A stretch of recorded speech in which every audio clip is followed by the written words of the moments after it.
Okay, here we go. Hello, everyone. Thanks for tuning in today. This is Sarah Maria, the founder of Native American Artists, Musicians, and Writers. And today I will be speaking to our featured author, Dianna Good Sky, who wrote the book Warrior Spirit Rising, which you can see right here. And maybe some of you already know Dianna and have read her book. And for those who haven't, you will learn more about her and what she's up to within the next few minutes. So, hello, Dianna. How are you doing today? Thank Hi, you for Sarah doing Maria. this interview. I'm good. You're good? Ooh, I'm good. Thank you. You're ready to go? I'm ready. All right. So, to start, can you please tell us a little bit about your personal background? Sure. So, Dianna Good Sky, I'm a Boy Sport enrollee. I'm a registered member in the Boy Sport Band of Chippewa, although we prefer to call ourselves Anishinaabe. Ojibwe is probably another term you've heard our band called, or our tribe rather, but it's in the northern parts of Minnesota. Actually, our reservation, Nut Lake, is one of the villages. That's where I pretty much grew up. And it's about 40 miles south of the Canadian border. So I always tell people, like, if you look on the weather map and they have the big map of the United States, there's a little dip where it's the coldest spot in the US. That would be where I'm from because Oh, okay. it's super cold there. But I then joined the Navy when I was 18, and I retired from the Navy. I took the early out during the Clinton years, and I stayed in the state of Virginia, which is where I'm at now. But I go home frequently, and retirement has allowed me to be able to get home a lot to the powwows and doing all the cultural events, because when I was active duty, I really couldn't get home a lot for them. But now I'm able to go home 3 or 4 times a year and I'm able to participate in all the powwows and the cultural events. And that was really important to me. And especially bringing my children into the powwow circle and all. But after the Navy, I did real estate for a while.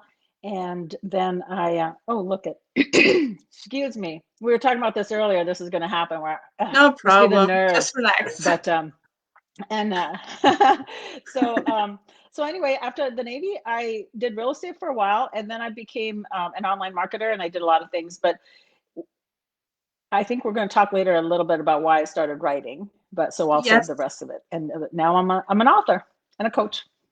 that's cool. So, actually, that would be my Yeah. next question. Why did you start writing in the first place? Well, it's the reason I started writing. There's two factors to this. Excuse me. The first is when my dad told me what happened to him in 1980, which is outlined in the book.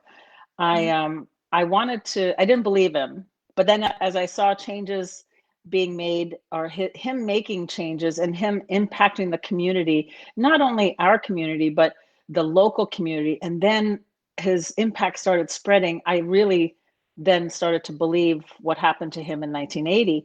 Mm, And I once asked him, I said, Dad, I said, why don't you tell people what happened to you?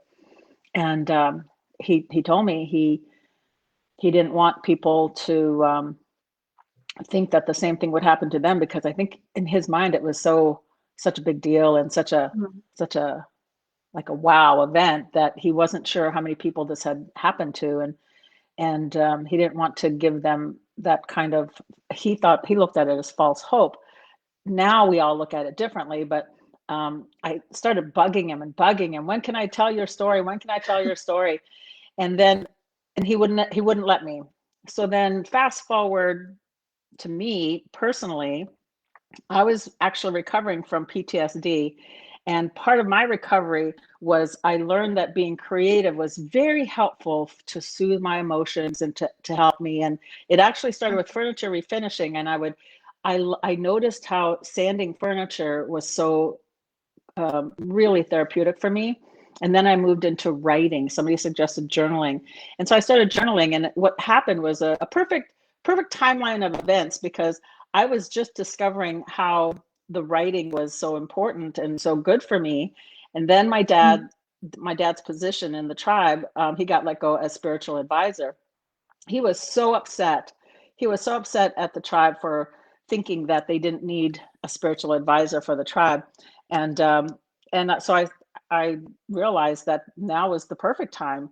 He Mm. was, you know, at a different state in his life. I was at a different stage in my life. And so 3 years ago, I said, Dad, let me tell your story. Would you please let me tell your story? And he said, yep, yeah, it's time. And he also knew, by the way, that when this happened and he shared this, what happened to him with a couple of elders and a couple of medicine men, they all told him that he would know when it was time to tell the story. So that's it came at a perfect time. I was ready to write it, and he was Okay. ready to share it. And so that's Okay. how this story came out. All right. And what is your book, Warrior Spirit Rising, actually about? You already introduced it a little bit, but what is it basically about? Well, Warrior Spirit Rising, it's a Native American spiritual journey. And I started telling him, or not telling him, I started writing his story. But then I realized that I mean, it's a beautiful happening, a beautiful spiritual awakening, Mm. but it was missing something. And I don't even remember how it came to me, but I realized that what it was missing was my take on it, especially Oh. as the author. And so so to me, so this story then became this event that happened to him, and how he became a spiritual leader, and how he became a teacher, and how he became a healer of so many people, going from town drunk to this event happening and then becoming all of that for him, was a beautiful story in and of itself. But I realized that I really needed to share my take on it, because another reason was he was drunk for so many years that he couldn't remember some of those, how hard it was. You know what I mean? Mm. And most people today, as a matter of fact, a lot of people today who've read the book, they don't have any idea what he was like before that. And I wanted to show just how great a transformation this was. And the only way Mm. to do that was to share my take on it, or my opinion on it. And then also in writing it, so it's the story of his transformation, but through the Mhm. eyes of his daughter, who had to witness some of the most harsh things that he went through, because truthfully, he doesn't remember all of that. So All right. that's how that happened. Okay. That's And what it is. yeah. And how long did it take you to write that book? I mean, how long was that process, would you It, say? well, it was a couple-year process, and yeah, the thing about it was, like, when I first reached out, I wanted to include a lot more of the healing stories, because if you recall in the book Ryan's story, that's such an amazing healing story. And Mm. I know there are several more about it, but when I tried to reach out, nobody came forward. And it was like, I've been since told that, maybe people didn't come forward because they didn't think you would really write a book, because everybody says they're going to write a book. And, the number of people that actually do write is small, and is in comparison to people who say they're going to. So I forgot the question. That Oh, won't be the last time that happens, by can you the way. repeat it?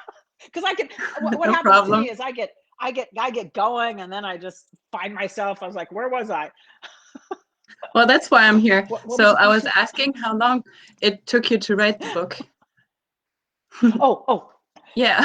yeah. So I started looking for stories, for healing stories. Thank you. And I Mm. couldn't.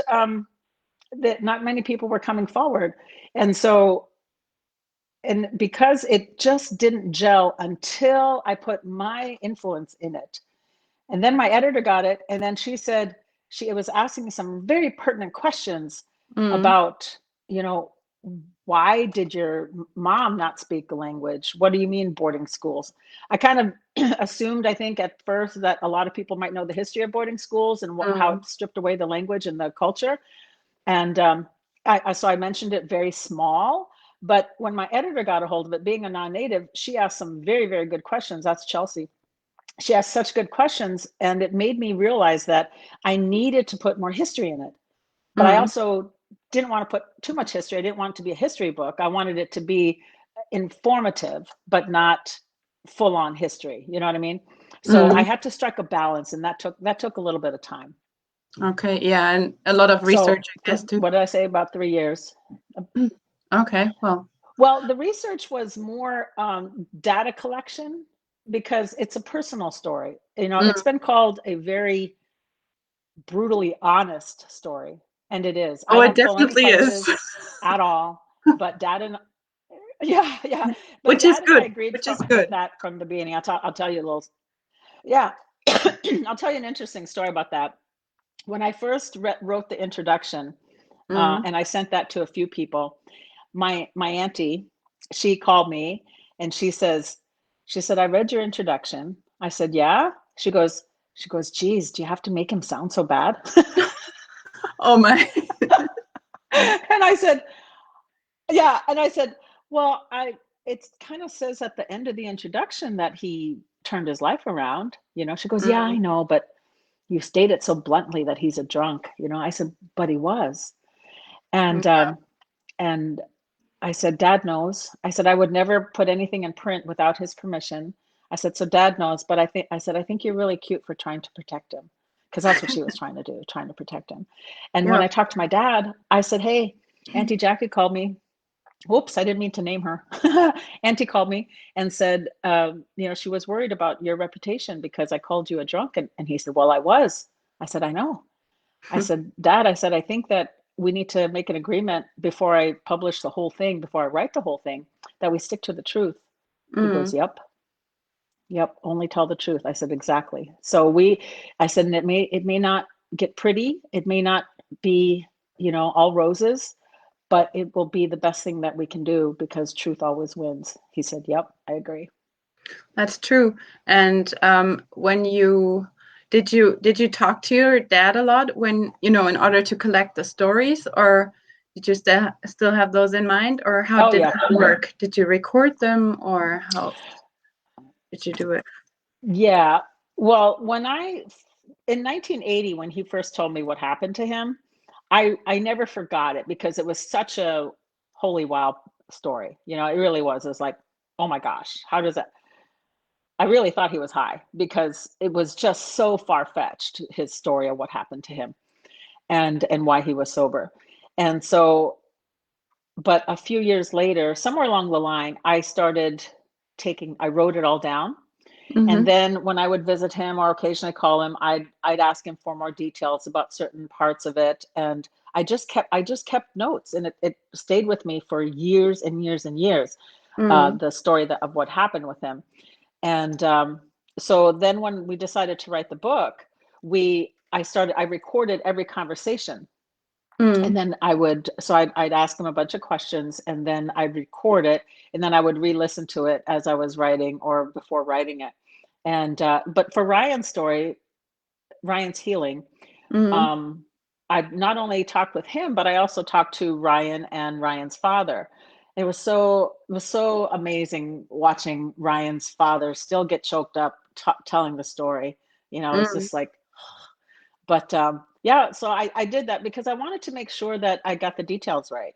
And Mm. I think that when you're writing a story, especially a memoir type or nonfiction, you have to be very careful about interpretations. I didn't want there to Of course. be as much interpretation as I wanted there to be, even though it was my take on it.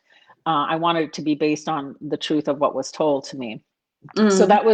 that was how I did that. So, and the cool thing is, I realized somewhere along the way, now I have all these great recordings of my dad telling me all these stories in his own voice. You know what I mean? Yeah, And of course. that's going to be something that all of our family can have forever. Yes, it's So very it's precious. gonna that's gonna I realize what a legacy. Yeah, what a legacy that will be. Yeah. Yeah. And so, what would you say was that turning point in your father's life? What made him uh, change his path? You know. He had a spiritual enlightenment, Mhm. and you might call it a near death experience. You might call it a spiritual awakening, Mhm. whatever you want to, whatever label you want to put on it. The bottom line is that night when he was sick, after being sick for 3 days, um, he just he wanted to die. He was done. He was so sick of himself. He was so disgusted with himself that he just wanted it over. And but Mm. what instead happened was he was. Um, it's really cool. I love telling the story, but of course it's outlined in the book.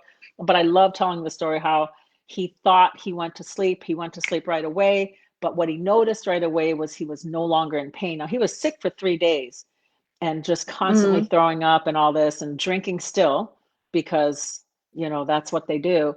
And Mm. when you're in that bad state, it's an escape mechanism, right? I mean, he had PTSD from his own Vietnam War and everything else, watching his father dying and all of that, and watching his father's remains on the railroad tracks. I still to this Oh day my. just can't even imagine that. I know, it's like, oh my God. But so he had severe PTSD, and so the alcohol was an escape mechanism. And so he was, having still drinking, trying to drink away the pain, but it was just more painful. So he noticed immediately when he thought he went to sleep that the Mm. pain went away. That he felt it was he was kind of he said kind of felt like he wasn't exactly sure, but he was just so glad that the pain was no longer there. But then he noticed himself feeling like he was floating, and he there were two entities that came and Mm. basically one on either side of him. And he says later that he thinks one was his grandfather, his maternal grandfather, because his Mm. maternal grandfather played such a big role in his life, but they were faceless. But he just kind of knew. He just kind of knew. He didn't know who. To this day, he doesn't know who the second person was. Maybe his father, but he didn't. He didn't have the same connection that he had in his experience, not in life, but in his experience. With Mm. like I said, he recognized his maternal grandfather. He didn't recognize the second person. But anyway, they took him and yeah, they basically, it kind of reminded me of Charles Dickens' Scrooge story, where he gets shown things. Yeah. And yeah, and it was kind of like that, but not even close. But that's the closest thing that I could come to in literary um, articles or books that might be the same, except Mm. that this was exactly what happened. Except it was not um, made up. Yeah. It actually happened. It actually happened to him.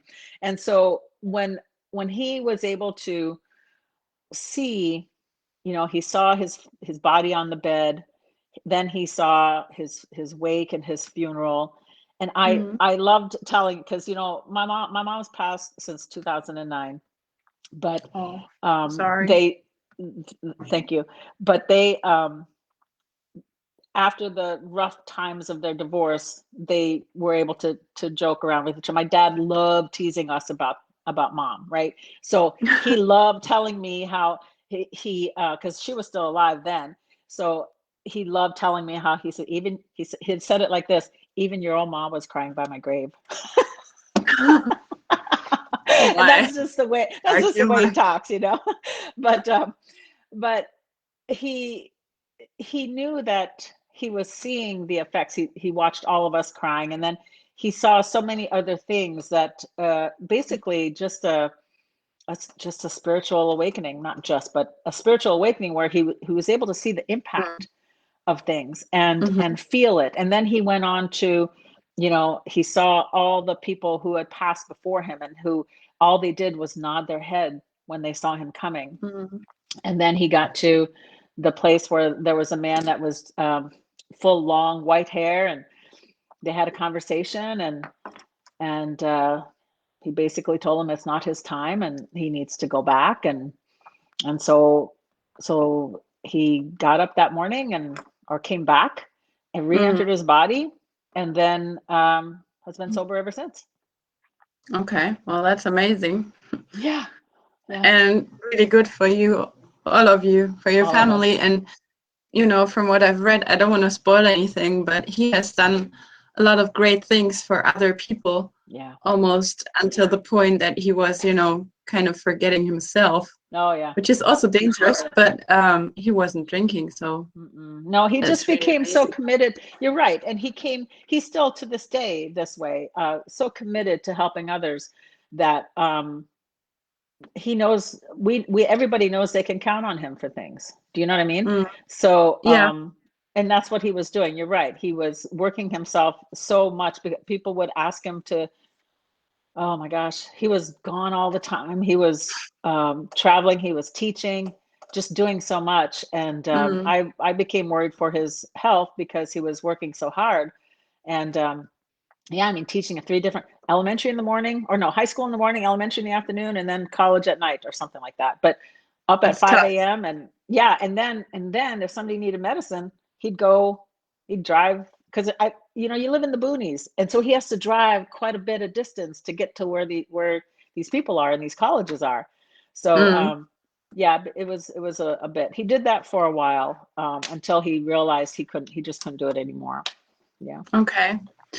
And I'm curious, what does your father say about the book? I really Well, love. it's really funny. So when I was writing it, I would try to send him chapter by chapter, and he Mhm. wouldn't read it. He wouldn't read it because this is what he said. I already know what I told you.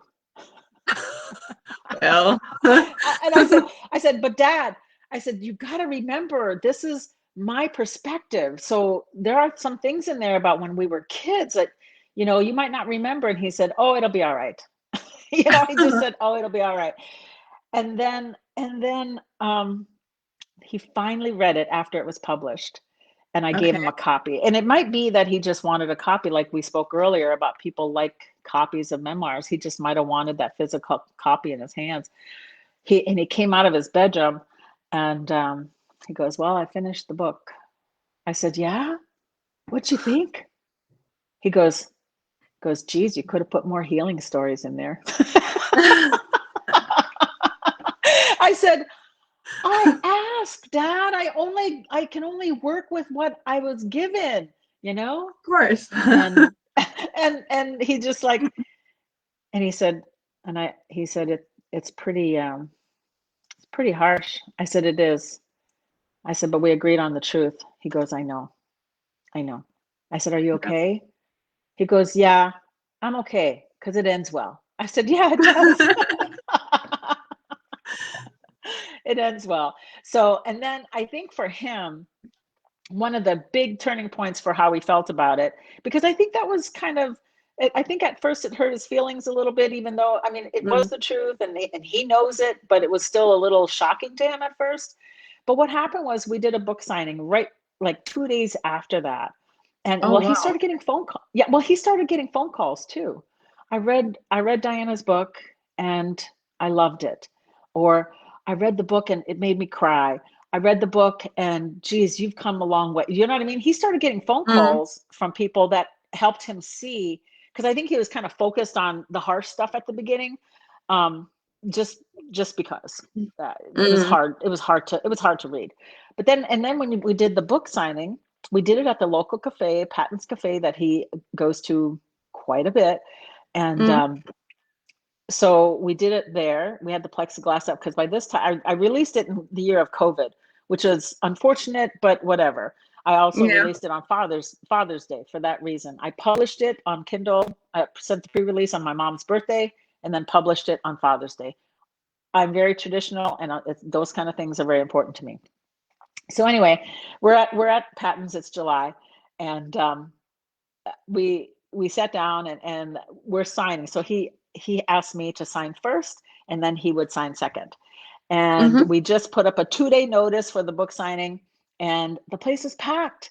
And I Wow. I I told him, at one point I said to him, I said, Dad, look at the line, because and you can see the line all the way through the cafe and down around the corner. So that meant at least 50 people in line, right? Wow. And and he just got quiet. I was just like, and I didn't think anything of it, but later on I said, Dad, it took like 4 hours for everybody to get through. I was like, Dad, can you believe we packed the place, you know? And we sold all but 11 copies there. I was really happy. He was really happy. totally happy. But let me tell you, so when I previously reached out for people to tell stories and hardly anybody responded, you should have heard the stories that I was getting sitting in that room. So many Mm, people were talking about, how he saved their daughter's life, how he saved their son's life, how he did this and kept them sober and healed this disease and this and that, this and that. And I was like, well, where were you before? And I know that's what Dad wants me to chronicle, of course. But anyways, I was really happy to hear those stories. Really, really happy to hear them. And I know that Dad felt really good about that too. And afterwards, I said, Dad, can you believe we packed the place? He goes, yeah. When you told me to look up and look at the line, he said, I got kind of nervous. Let me tell you something. My dad never gets nervous. So it was so funny to hear him say that.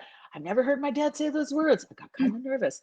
I said, you did? I said, you pulled it off really well, But yeah, that was fun. That was fun. And so from that point on,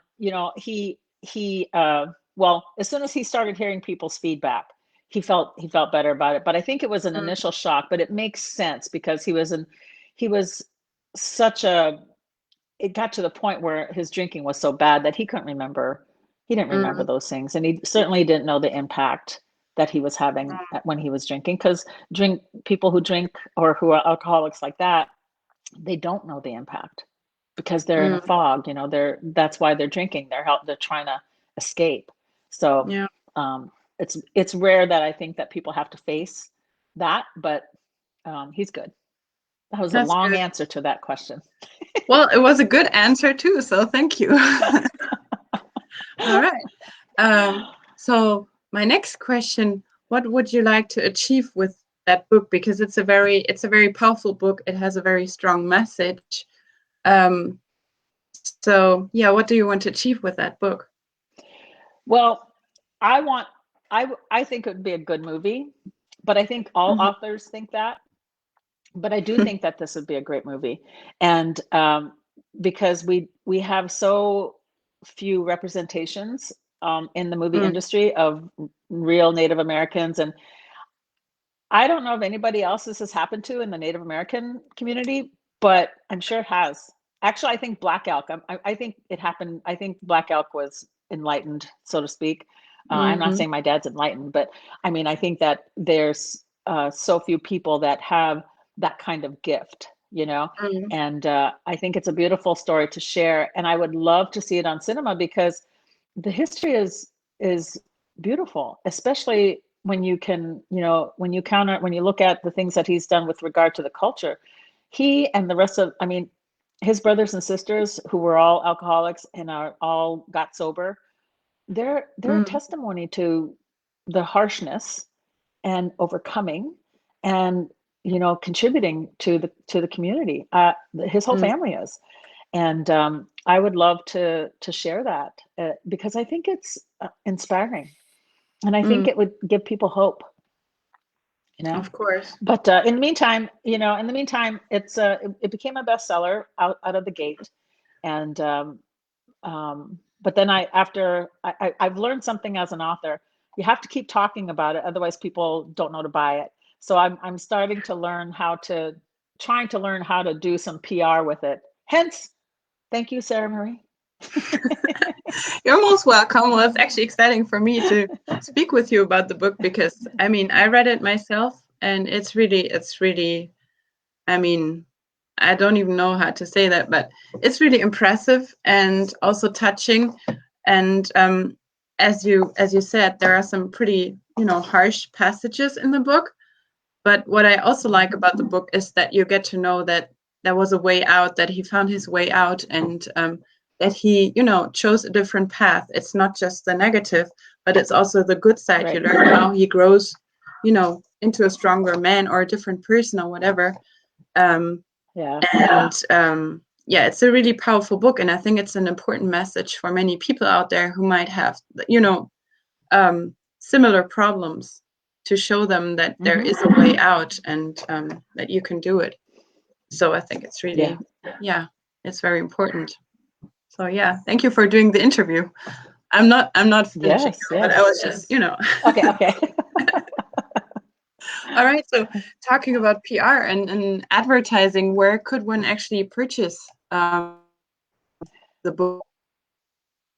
Well, it's available on most platforms. And right Mm-hmm. now, I couldn't believe the timing because it didn't occur to me.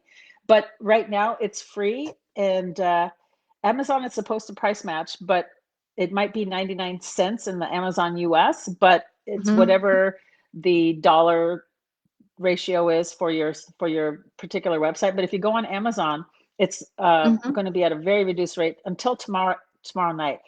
If you want to go on diannagoodsky.com, DiannaGoodsky.com, diannagoodsky.com, and or warriorspiritrising.com. When you go to the Warrior Spirit Rising page, there's a button on the bottom. It says, and it's only the digital version because that's all we're allowed to promote like that. But it's the digital version is free for the week. If you can get it on Kobo, Google, Apple, Barnes and Noble, all those places, it's free. Amazon, it's 99 cents. And then whatever your country translates it to. I think Mm-hmm. in Australia translated it to like $1.67, something like that.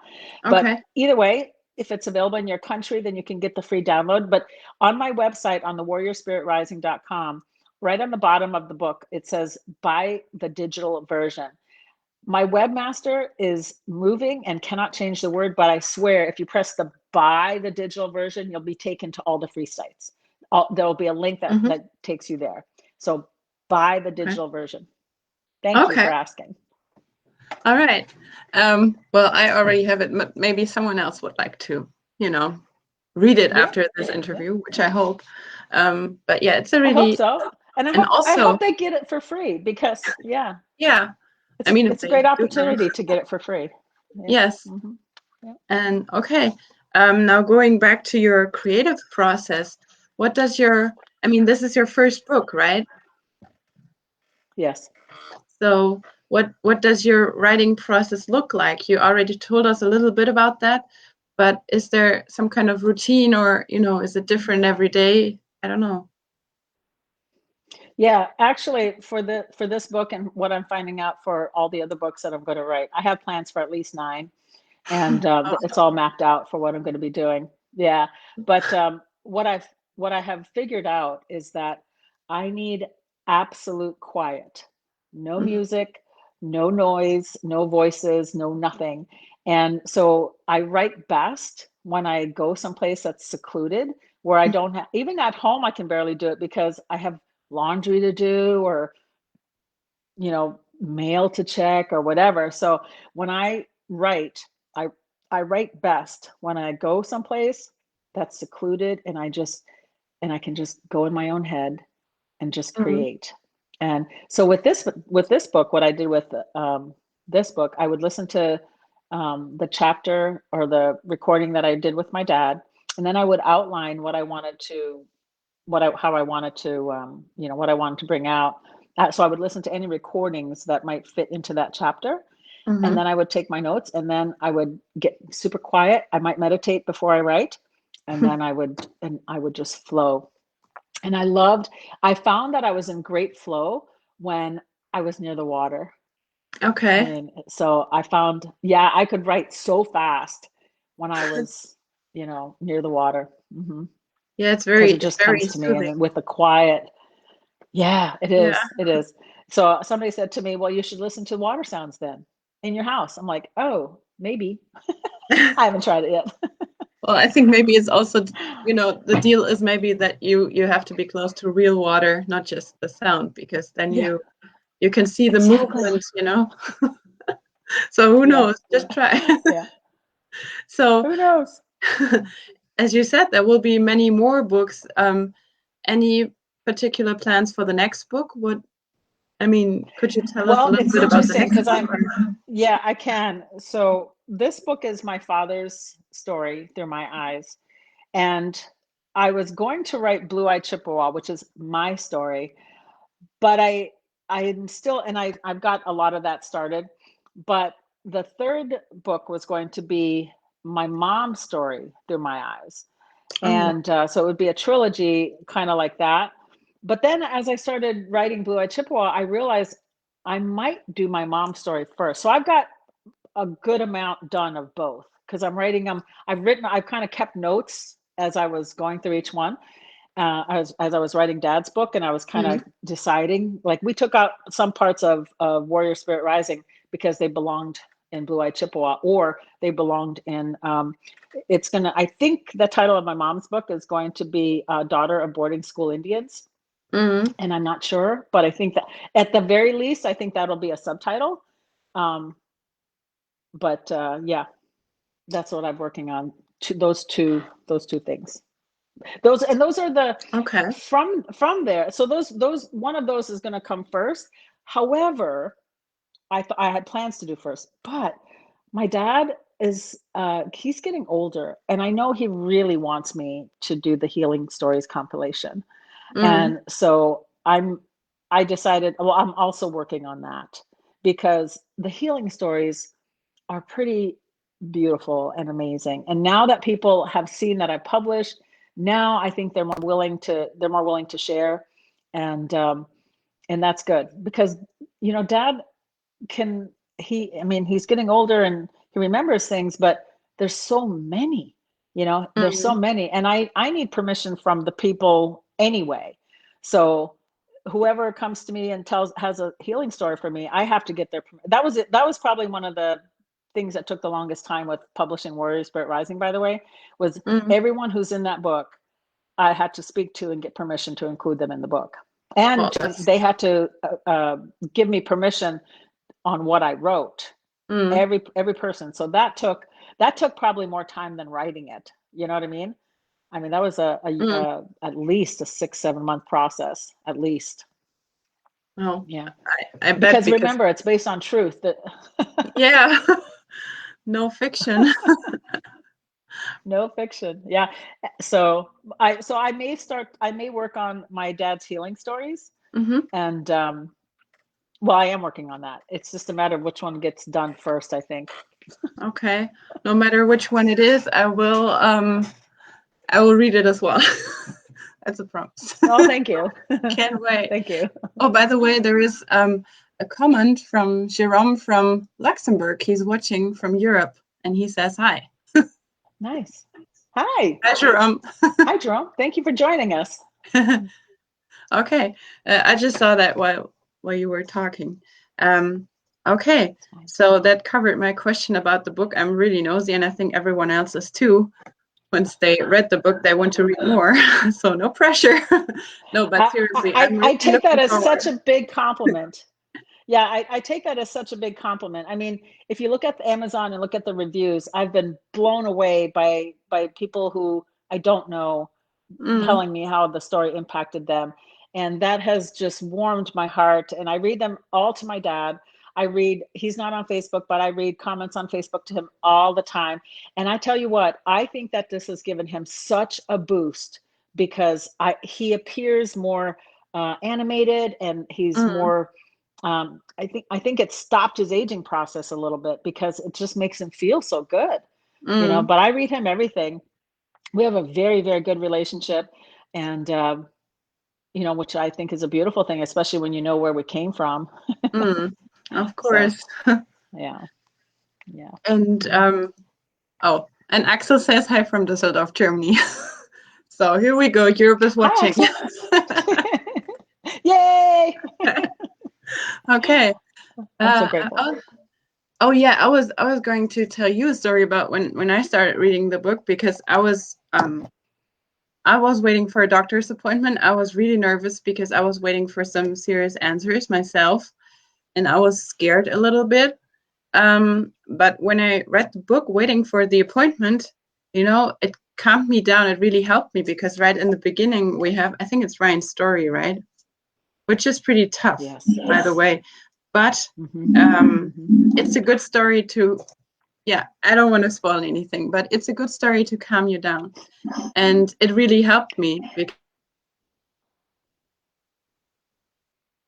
That doesn't surprise me at all. Are you locked up? Oh, I'm not sure who's locked up. Hmm, I'll just wait.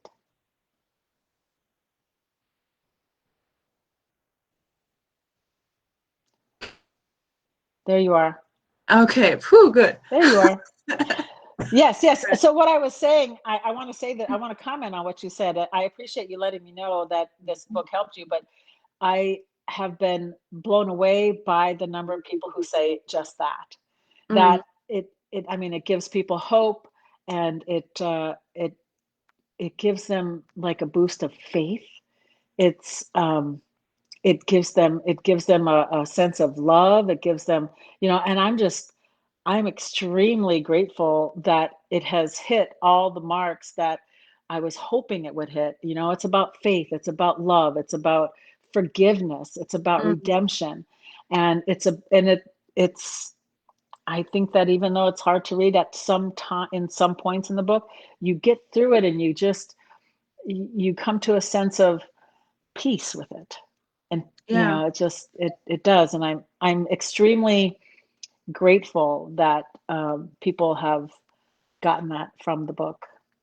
Yeah, and it's also, it feels like going through the process, with you, with the author and with your dad, and it's like you're part of the story. You're also, it's not like experiencing everything because I wasn't there. I cannot say that I'm experiencing it, but it gets close to you. It's really touching, and the way that you write, um, you take the people along in the story. So that's really amazing too. Oh, that's so beautiful. Thank you for saying that. Oh, and by the way, Sonia says hi as well. We have a few watching here. Sonia, hi Sonia.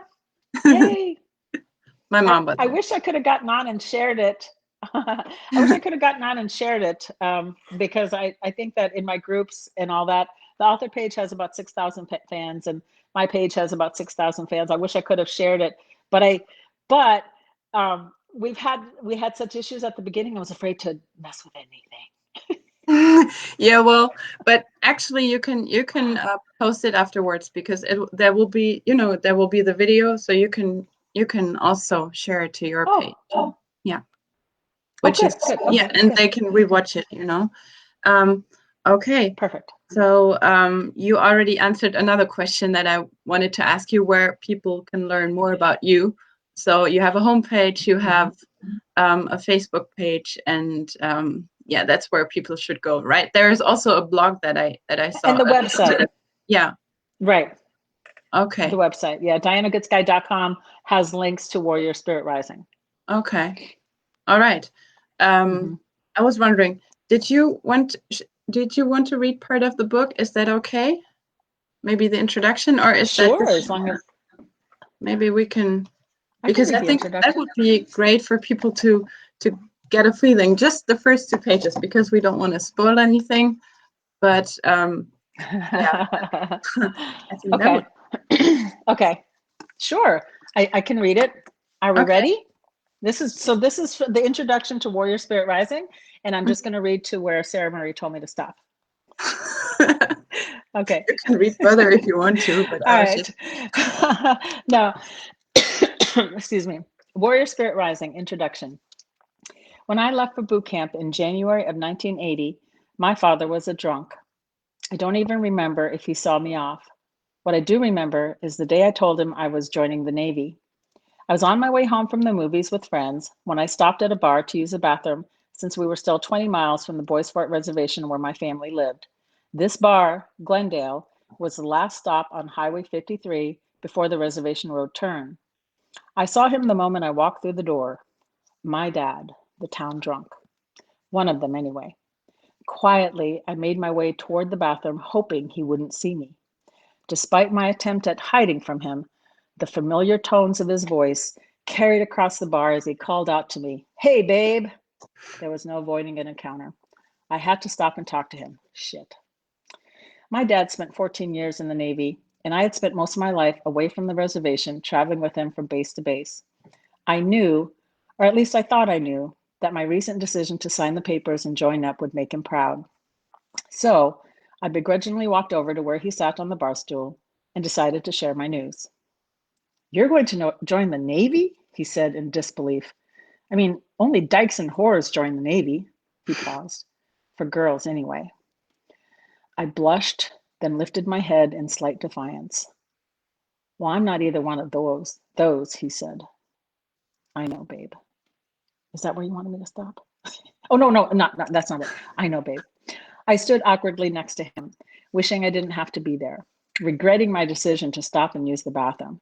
I should have just gone to the bathroom on the dark 20-mile stretch of highway between here and the res. If I had done that, at least I wouldn't be standing here right now. The dim room smelled like cheap beer and body odor, and the droning music in the background barely overpowered the buzz of neon signs and drunken conversations. You know what, babe? He finally said. If you join the Navy, I'll sober up. And I think that's the perfect teaser. That's a great point in the story.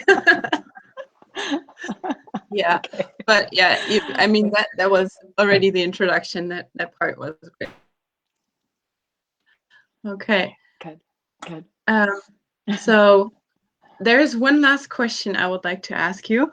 As an author, do you have any advice for young upcoming authors, for their career, for what they're doing, for the writing process, whatever? Yeah, I do actually, because one of the things I realized in my writing career, when I started writing, I remembered that I used to always say, I should write a book. I should write this down. I should keep track of this. I should do this. I should do that. And I didn't do it because, I thought I had responsibilities and this and that and this and that. So I didn't do it. So what I would say is for anyone who has any inkling to write, even if you don't publish right away, do the data collection. Write things down. Keep it in a folder on your computer or keep it in a folder somewhere so that when you're ready, and I hope you're ready before too late, before you let life pass you by. I want people to know that they should always do what they know they should be doing. For me, it was writing. I should have been writing a long time ago. I don't regret any decision, but I know that when you want to do something, you really need to do it. And as an author, one of the things that I barreled through this process. I wrote it, got it professionally edited. I paid for a professional cover designer, even though my sister-in-law took that photo. But there are certain things that you should, and then I self-published.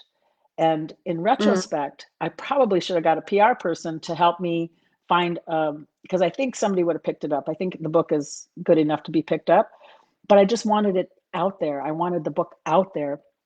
And so you can decide for yourself which is your best way, but know ahead of time that if you're going to write something, that there is a certain process that needs to be followed. So do your due diligence and in the publishing and marketing process, because that will help you tremendously. This book is considered a memoir because there's no Native American nonfiction category anywhere. Can you believe that? There's not a Native American nonfiction category, which blows my mind. But so it's considered a memoir. And most memoirs do not get a lot of sales. And the reason is because there's such so unless you are able to tell people about it, unless you're able to get it out there where they want to read it, where people will want to buy it, you may not have sales. And if you're counting on sales as a writer, you have to do your due diligence and figuring out how to approach this as a business. Okay. That sounds like definitely keep notes. Yeah. All right. Well, thank you for that advice. Let's try this. I don't know what happened. Maybe there's someone who's watching who has a question. Would have anyone? You can put it in the chat if you like.